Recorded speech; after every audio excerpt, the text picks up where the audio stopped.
उत्तर प्रदेश के मुख्यमंत्री योगी आदित्यनाथ ने आज मिश्रिख लोकसभा क्षेत्र के अंतर्गत मल्लावा कस्बे में भारतीय जनता पार्टी के उम्मीदवार अशोक रावत के समर्थन में जूनियर हाई स्कूल प्रांगण में एक चुनावी जनसभा को संबोधित करते हुए उन्होंने अपने संबोधन में पाकिस्तान का नाम लेकर समाजवादी पार्टी और कांग्रेस को घेरा।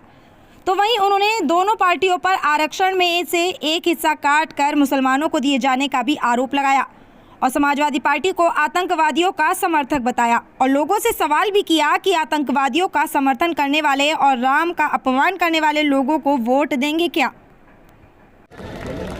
बहनों और भाइयों, आपका जो ये उत्साह है कि सर्दी हो या गर्मी, बरसात हो या आंधी, इसकी परवाह के बगैर हम भी मोदी जी के भारत को दुनिया की सबसे बड़ी ताकत बनाने के अभियान का हिस्सा बनेंगे।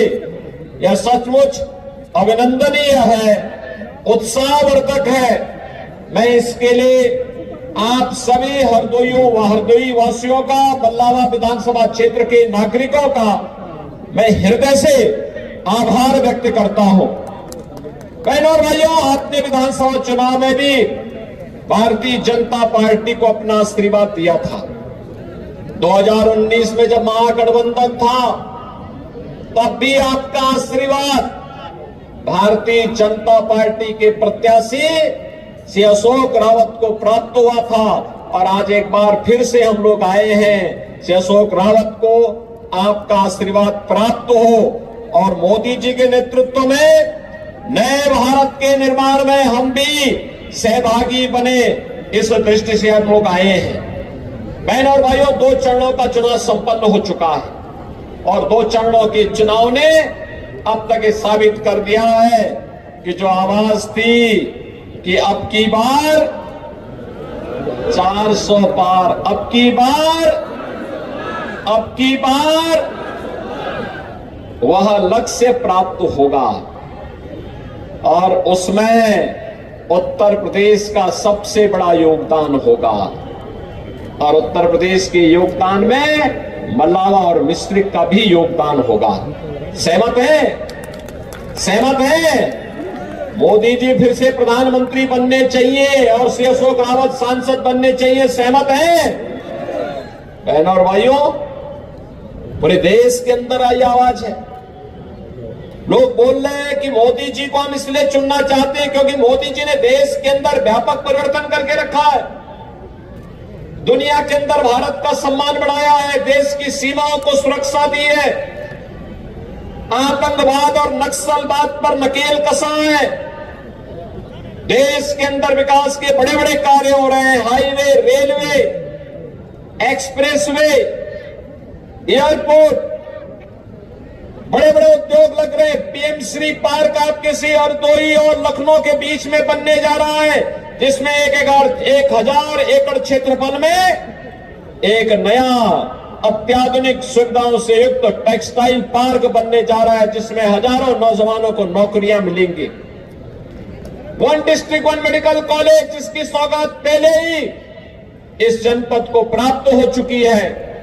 हर घर नल की योजना हो या देश भर में IIT, IIM, AIIMS, IIIT, NIT, world class university, इसकी एक लंबी श्रृंखला फैलाने का कार्य हो। ये मोदी जी के नेतृत्व में नए भारत के नए विकास की यात्रा है और यह भी कितनी तेजी के साथ। याद करिए, 1947 के पहले से लेकर के 1947 तक जितने हाईवे बने, मोदी जी के नेतृत्व में मात्र 10 वर्ष में उससे दुगने हाईवे बन चुके हैं। जितने एयरपोर्ट थे उससे दुगने एयरपोर्ट बन गए हैं। एम्स पहले केवल 7 थे, उनमें से 1 कांग्रेस ने बनाया, 6 अटल जी ने बनाए और मोदी जी ने 15 बनाए हैं। बहनों और भाइयों, विश्वविद्यालय जितने थे उससे दुगने विश्वविद्यालय देश के अंदर पिछले 10 वर्ष में बन गए। ये विकास की नई गाथा भारत की है और गरीब कल्याणकारी योजनाओं की बात ही क्या करनी है। बहनों और भाइयों, 2014 के पहले लोग गरीब भूखों मरते थे। आज देश के अंदर 80 करोड़ लोगों को फ्री में राशन की सुविधा का लाभ प्राप्त हो रहा है। याद करिए, थोड़ा याद करिए, समाजवादी पार्टी के समय में इसी क्षेत्र में और प्रदेश के कई क्षेत्रों में लोग भूख से मरते थे। और तो और आज जो पाकिस्तान का राग अलाप रहे उनको बोलना चाहिए कि 1947 में पाकिस्तान भारत को तोड़ करके बना था। भारत 80 करोड़ लोगों को फ्री में राशन दे रहा है और पाकिस्तान में 23 से 24 करोड़ की आबादी को 2 जून की रोटी नहीं मिल पा रही हो, भूखों मर रहा है। यह है भारत की प्रगति। बहनों भाइयों, 60 करोड़ लोगों को 5 लाख रुपए की स्वास्थ्य बीमा का कवर बिना भेदभाव के मिल रहा है। पहले लोग स्वास्थ्य के भाव में मरते थे। अब मेरे पास आंसू या हमारे कोई भी विधायक, कोई भी पदाधिकारी अगर पत्र लिख के भेजता है कि फलाना व्यक्ति बीमार है, आयुष्मान का कार्ड नहीं है, तो हम मोदी जी के द्वारा खोले गए जनधन अकाउंट में सीधे उस गरीब को पैसा भेज के कहते हैं कि भाई अपना उपचार कराओ, चिंता मत करो, आपकी सरकार है, आपका उपचार का खर्चा सरकार उठाएगी। बहनों और भाइयों, ये पैसा सीधे अगर गरीब के खाते में पहुंच रहा है इसलिए क्योंकि मोदी जी ने जनधन अकाउंट खोल दिया। 50 करोड़ लोगों को जनधन अकाउंट खोले गए। 12 करोड़ किसानों को किसान सम्मान निधि का लाभ, 12 करोड़ गरीबों के घर में शौचालय। सबसे अधिक शौचालय का निर्माण हरदोई जनपद के अंदर हुआ है, सीतापुर और हरदोई जनपद में।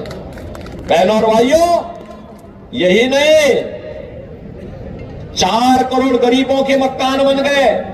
सबसे अधिक प्रधानमंत्री आवास सीतापुर और हरदोई में ही बने हैं। और मोदी जी ने आश्वासन दिया है जो लोग बच गए उन सभी लोगों को अगले 5 वर्ष में आवास भी मिलेगा और फ्री में रसोई गैस का सिलेंडर भी मिलेगा।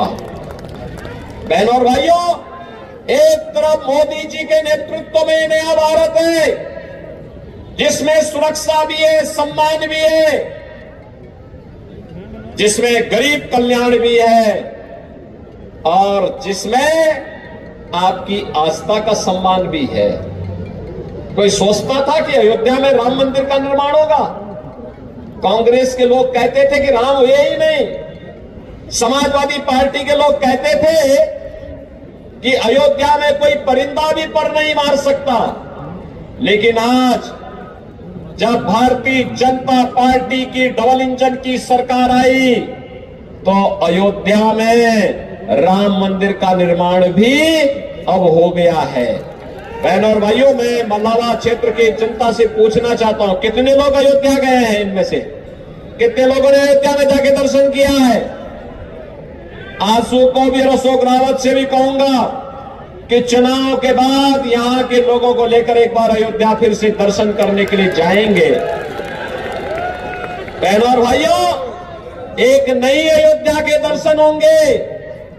अयोध्या जो पहले 5 साल पहले, 10 साल पहले गया होगा, आज की अयोध्या को पहचान नहीं पाएगा। इतनी अच्छी अयोध्या बन गई, जैसे साक्षात रामलला अयोध्या धाम में फिर से विराजमान हो गए हो। 500 वर्षों के बाद रामलला ने अयोध्या में होली भी खेली और अपना जन्मोत्सव भी मनाया है। और रामनवमी के दिन आपने देखा होगा सूर्य तिलक से कैसे भगवान राम का अभिषेक हो रहा था। ये है नया भारत। विरासत भी है, विकास भी है, जन विश्वास भी है, आपकी सुरक्षा भी है, सम्मान भी है और समृद्धि के लिए भी नए नए कार्य हो रहे हैं। अभी मैं देख रहा था गंगा एक्सप्रेसवे जा रही है हरदोई जनपद में। इतना लंबा गंगा एक्सप्रेसवे का है। बहनों और भाइयों, जिस दिन गंगा एक्सप्रेसवे बन जाएगी हरदोई जनपद की कायाकल्प हो जाएगी। विकसित जनपदों में हरदोई की गिनती हो जाएगी। लाखों नौजवानों के लिए नौकरी और रोजगार खुलेंगे। मैं पूछना चाहता हूं, एक तरफ विकास के इतने बड़े बड़े कार्य और दूसरी तरफ आपकी आस्था का सम्मान भी। कांग्रेस सपा बसपा की सरकारें कर क्या रही थी? इनकी जब सरकारें थी, गरीब भूखों मरता था, ठंड से ठिठुरने के लिए मजबूर होता था, बीमारी में स्वास्थ्य सुविधाओं के अभाव में दम तोड़ता था, और इनकी संवेदना तब गरीब के प्रति नहीं होती थी।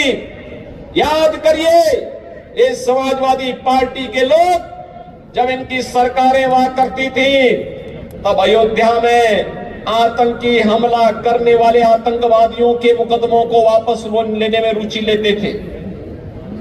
इन्होंने रामपुर में सीआरपीएफ कैंप पर आतंकी हमला करने वाले आतंकवादियों के मुकदमों को वापस लिया था।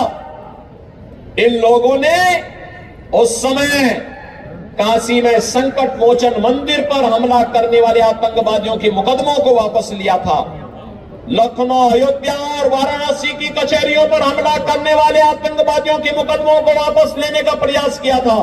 तब हाई कोर्ट ने एक टिप्पणी की थी, माननीय न्यायालय ने कहा था कि आज इन आतंकवादियों के मुकदमों को वापस ले रहे हो, कल इन्हें पद्म पुरस्कारों से नवाजोगे। सरकार का यह कृत्य अत्यंत खतरनाक है, निंदनीय है, और कोर्ट ने कंडेम किया था समाजवादी पार्टी को।